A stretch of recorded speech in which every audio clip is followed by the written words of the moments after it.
Quelle est la différence entre un non-lieu et un acquittement? Et est-ce qu'on peut considérer qu'une personne qui a bénéficié d'un non-lieu est innocentée?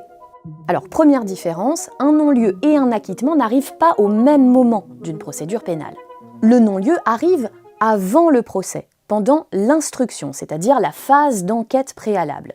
Le juge d'instruction peut décider qu'il n'y a pas suffisamment d'éléments pour ouvrir un procès. Au contraire, l'acquittement arrive après cette phase d'enquête préalable, à la fin du procès, dans le cas où la cour, ou bien le tribunal, décide de ne pas condamner l'accusé. Deuxième différence. Un non-lieu, c'est pas définitif. Et on le voit dans les cold cases, on a des non-lieux et puis on arrive à faire réouvrir avec des éléments nouveaux, un témoignage, une vidéosurveillance qui réapparaît, des photos, etc.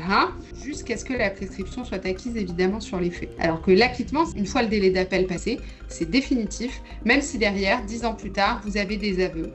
Où la personne dit oui, c'est moi qui ai tué, c'est moi qui ai violé, etc. Donc, non-lieu, pas définitif, acquittement, définitif, avec une conséquence directe. Quand une personne bénéficie d'un acquittement, elle est innocentée. Par contre, quand la personne bénéficie d'un non-lieu, notamment si le motif c'est il n'y a pas suffisamment de charges pour poursuivre la personne mise en examen, c'est un excès de langage que de dire qu'elle a été innocentée. Mais alors, dans quel cas un juge d'instruction peut-il décider de prononcer un non-lieu? Premier cas, si l'auteur des faits n'a pas été arrêté. C'est ce qu'on appelle un non-lieu pour auteur inconnu. Deuxième cas, non-lieu pour charge insuffisante.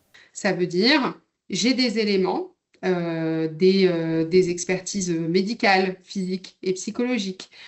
J'ai des éléments objectifs comme une serviette avec du sang, etc.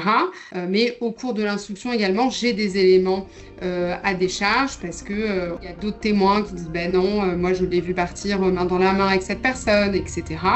Et donc le juge va faire une balance et va dire je prononce un non-lieu s'il estime que les éléments à décharge sont entre guillemets supérieurs aux éléments à charge. Et puis il peut aussi y avoir un non-lieu pour prescription, c'est-à-dire si les faits ont été commis il y a trop longtemps.